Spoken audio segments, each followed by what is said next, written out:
मालिक, आज मेरे बेटे की तबीयत ज्यादा खराब है।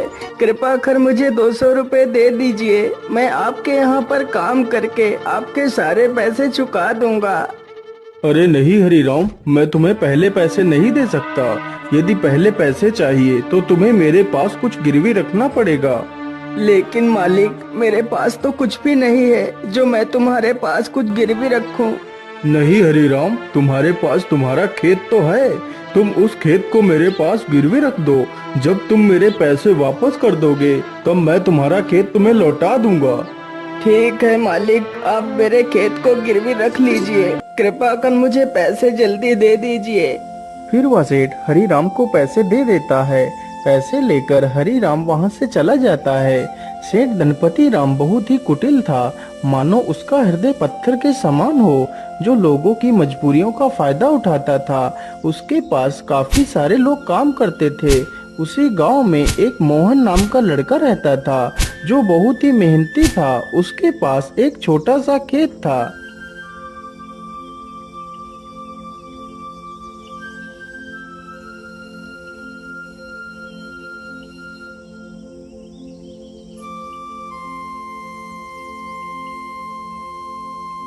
अरे मोहन बेटा, जरा पानी वानी तो पी लो। तुम तो कितनी मेहनत करते हो। हाँ चाचा, क्या करूं, बिना मेहनत के तो कुछ होगा भी नहीं। हाँ बेटा, तुम्हारी इसी मेहनत की वजह से ही तुम इस छोटे से खेत में दोगुनी फसल उगा पाते हो।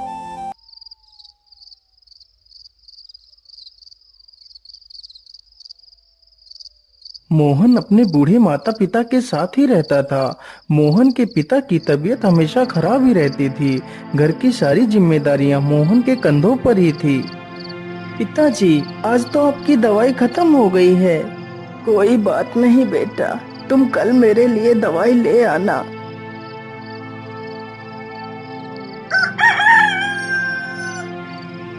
मोहन सुबह उठकर अपने पिता के लिए दवाइयां ले आता है। माँ, मैं पिताजी के लिए दवाई ले आया हूँ। आप पिताजी को दवाइयाँ समय से खिला देना। हाँ हाँ बेटा, मैं तुम्हारे पिता को दवाइयाँ खिला दूंगी। माँ, आज तो मौसम कितना अच्छा है। मैं आज ही खेत में बीज बो देता हूँ। ठीक है बेटा, जैसा तुम्हें अच्छा लगे वैसा ही करो। मोहन तुरंत ही अपने बैलों को लेकर खेत की तरफ निकल पड़ता है।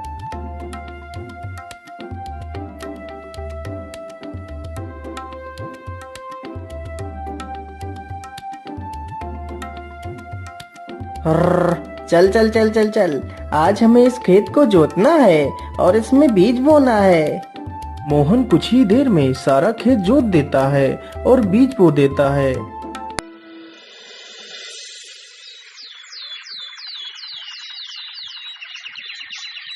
कुछ ही दिनों में खेत में बहुत अच्छी फसल तैयार होती है। अरे मोहन भाई, हर बार की तरह इस बार भी आपके खेत में कितनी अच्छी फसल तैयार हुई है। हाँ मदन भैया, यह सब ऊपर वाले का ही आशीर्वाद है, जो हर बार मेरे खेत में इतनी अच्छी फसल होती है। वे दोनों आपस में बात कर ही रहे थे कि तभी काले बादल छा जाते हैं।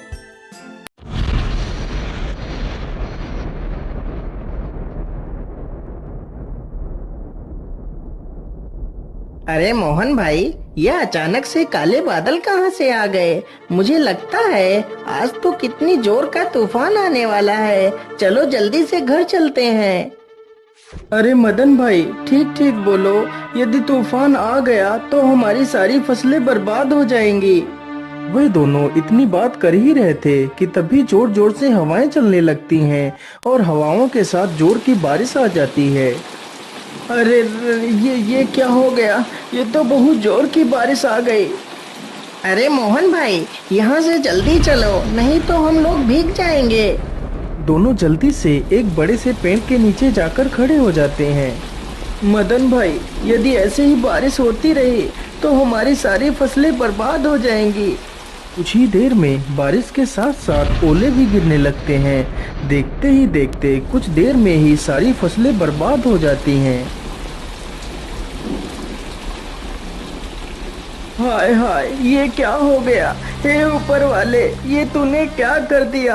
अब तो सारी फसलें बर्बाद हो चुकी हैं। अब मैं क्या खाऊंगा और अपने बूढ़े माता पिता को क्या खिलाऊंगा?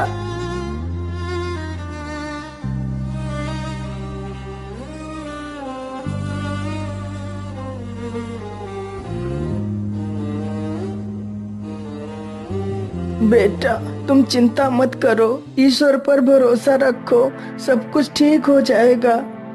नहीं पिताजी, अब कुछ भी ठीक नहीं होगा। हमारी सारी फसलें तो नष्ट हो चुकी हैं। अब हम क्या करेंगे पिताजी? बेटा, तुम चिंता मत करो। तुम कल ही सेठ धनपति राम के घर चले जाना। वह तुम्हें काम पर जरूर रख लेंगे।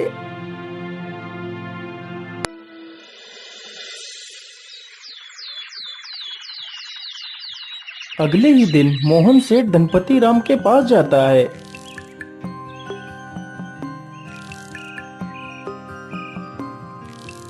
सेठ जी, मैं बहुत परेशानी में हूँ। कृपा कर मुझे किसी काम पर रख लीजिए। मोहन सेठ को अपनी सारी कहानी सुनाता है। सेठ जानता था कि मोहन बहुत मेहनती इंसान है। वह कम खेत में ही दोगुनी फसल उगा लेता है।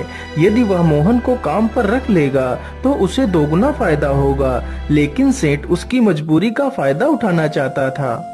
हाँ हाँ मोहन, मैं तुम्हें काम पर तो रख लेता, लेकिन मेरे पास अभी तुम्हारे लिए कोई काम नहीं है।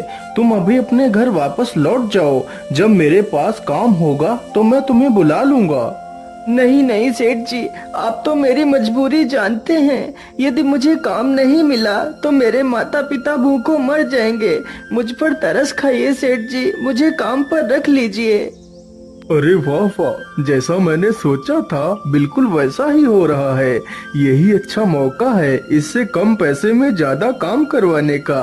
अच्छा अच्छा, ठीक है, मैं तुम्हें काम पर तो रख सकता हूँ, लेकिन मैं वैसे तो सारे मजदूरों को 300 रुपए देता हूँ, लेकिन मैं तुम्हें सिर्फ 200 रुपए दूंगा।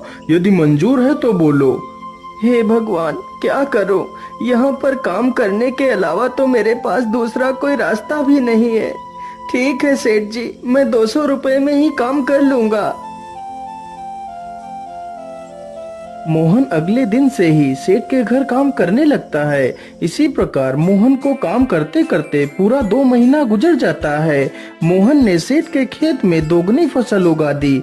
यह देखकर सेठ बहुत खुश हो जाता है। अरे वाह, मोहन ने तो इस बार कितनी अच्छी फसल उगाई है। वैसे अब तो मोहन का कोई काम भी नहीं है। मैं ऐसा करता हूँ, इसे आज की मजदूरी देकर काम से निकाल देता हूँ और इसकी 2 महीने की मजदूरी भी नहीं दूंगा। अरे मोहन, ये लो तुम्हारी आज की मजदूरी। अब तुम्हें कल से काम पर आने की कोई आवश्यकता नहीं है। लेकिन सेठ जी, आप अचानक से मुझे काम से क्यों निकाल रहे हैं? क्या मुझसे कोई गलती हो गई मालिक? नहीं मोहन, तुमसे कोई गलती नहीं हुई है। अभी मेरे पास तुम्हारे लिए कोई काम नहीं है। जब मेरे पास काम होगा तो मैं तुम्हें जरूर बुला लूंगा। लेकिन मालिक, यदि आप मुझे काम से निकाल देंगे तो मैं भूखों मर जाऊंगा। मैं अपने पिता के लिए दवाइयाँ कहाँ से लाऊंगा? मुझ पर दया कीजिए सेठ जी। सेठ मोहन की एक बात भी नहीं सुनता और उसे काम से निकाल देता है।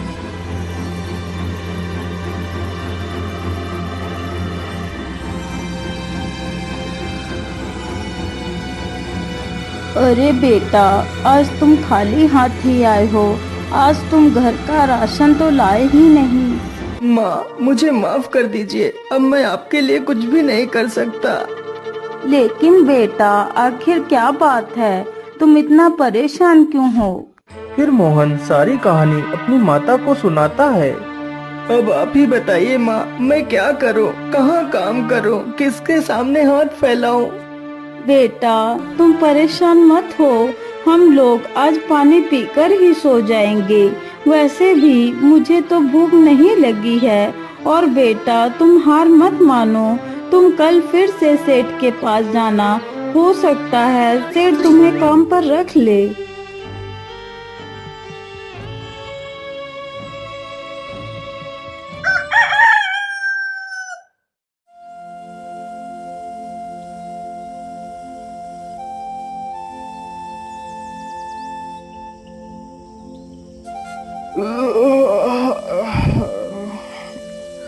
अरे सेठानी जी, आप मेरे लिए नाश्ता तैयार रखना, मैं जरा खेतों की तरफ से घूम कर आता हूँ। ठीक है, आप आराम से जाइए, तब तक मैं आपके लिए नाश्ता तैयार कर दूंगी। इतना सुनकर सेठ वहाँ से चल पड़ता है। तभी देखता है कि मोहन उसके घर के बाहर ही खड़ा है। अरे मोहन, तू इतनी सुबह सुबह यहाँ क्या कर रहा है? मालिक, मैं आपके पास ही आया था। यदि मुझसे कोई भूल हो गई हो तो उसे क्षमा कर दीजिए मालिक, लेकिन मुझे काम पर रख लीजिए। अरे मोहन, तू तो कितना बेशर्म है। मैंने तुझे कितनी बार मना किया है कि मेरे पास कोई काम नहीं है, फिर भी तू मेरे पास चला आता है। क्या तेरे अंदर कोई शर्म लिहाज नहीं है? मालिक, मुझे शर्म तो आती है, लेकिन जब मैं अपने बूढ़े माता पिता को पानी पीकर सोता हुआ देखता हूँ तो मुझे यह अपमान कुछ भी नहीं लगता। लेकिन मैं तुझे कोई काम नहीं दे सकता, चल भाग यहाँ से। इसी प्रकार कई दिन गुजर जाते हैं। सेठ मोहन को भला बुरा कहकर भगा देता है, लेकिन सुबह होते ही मोहन फिर से काम मांगने के लिए सेठ के घर पहुंच जाता है। लेकिन मैं तुझे कोई काम नहीं दे सकता, चल भाग यहाँ से। हे भगवान, मैं तो इस मोहन के बच्चे से परेशान हो गया हूँ, लेकिन यह तो सुधरने का नाम ही नहीं ले रहा। मैं ऐसा करता हूँ, कल सुबह होने से पहले मैं यहाँ से कुछ दिनों के लिए अपने रिश्तेदार के घर चला जाता हूँ, तभी मैं इस मोहन से अपना पीछा छुड़ा पाऊंगा। सुबह होने से पहले सेठ और उसकी पत्नी बैलगाड़ी में बैठकर वहाँ से चले जाते हैं।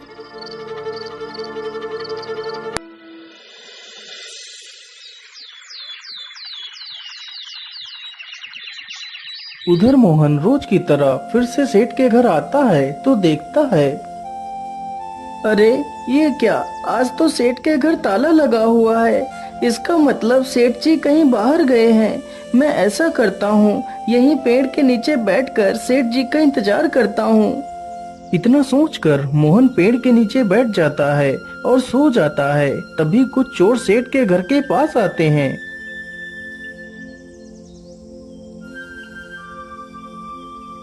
अरे लल्लन, आज तो यह दुष्ट सेठ है भी नहीं। आज अच्छा मौका है, चलो आज इस सेठ की सारी तिजोरी खाली कर देते हैं। चोर जल्दी से एक पत्थर उठाता है और ताले को तोड़ने लगता है।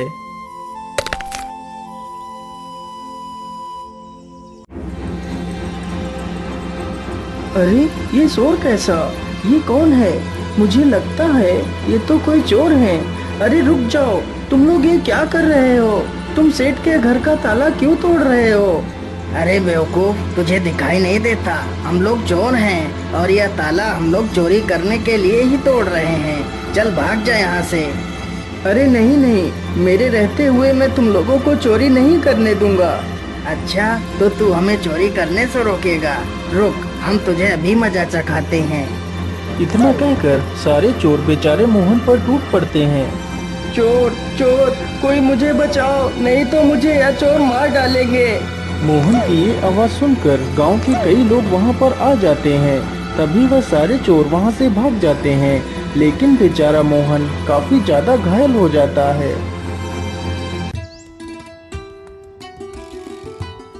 अरे सेठानी जी, अब तो हमें यहाँ पर कई दिन गुजर चुके हैं, चलो अब हमें घर वापस चलना चाहिए। इतना सोचकर सेठ और सेठानी दोनों अपने घर के लिए निकल पड़ते हैं।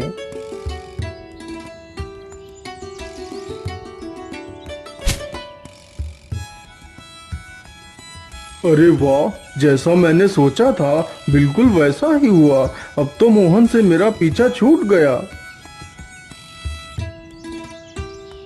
लेकिन ऐसा कैसे हो सकता है? मोहन आज भी नहीं आया। मोहन इतनी जल्दी हार मानने वालों में से नहीं है। फिर वह आया क्यों नहीं? कहीं वह किसी मुसीबत में तो नहीं पड़ गया? चलो चलकर देखता हूँ। इतना सोचकर सेठ गांव की तरफ निकल जाता है। अरे मदन भाई, मोहन कहीं दिखाई नहीं दे रहा, वह कहाँ गया है? अरे सेठ जी, मैं तुम्हें क्या बताऊं, आप तो बर्बाद होने से बाल बाल बच गए। क्या मतलब? मैं कुछ समझा नहीं, तुम क्या कहना चाहते हो? फिर मदन सारी कहानी सेठ को सुनाता है। ये सुनकर सेठ के पैरों तले जमीन खिसक जाती है। सेठ जी, मोहन बहुत नेक दिल इंसान है। उसने आज तक किसी का बुरा नहीं किया है। कृपा कर आप उसे अपने पास रख लीजिए। नहीं मदन, मुझसे बहुत बड़ी गलती हो गई है। मुझे जल्दी से मोहन के घर ले चलो। सेठ जैसे ही मोहन के घर पहुंचता है तो देखता है मोहन घायल अवस्था में चारपाई पर पड़ा है। मोहन, मुझे माफ कर दो, मैंने तुम्हें बहुत तकलीफ दी। जिस इंसान को मुझे अपने गले लगाना चाहिए था, मैंने उसे ही तकलीफ दी। हो सके तो मुझे माफ कर देना मोहन। नहीं सेठ जी, आप माफी क्यों मांग रहे हैं? ये तो मेरा फर्ज था। मोहन, तुम कल से मेरे पास आ जाना, मैं तुम्हें अपना विशेष अधिकारी बनाऊंगा। फिर सेठ तुरंत ही मोहन की माँ को 500 रुपए दे देता है और अगले ही दिन से सेठ मोहन को अपना विशेष अधिकारी बना लेता है।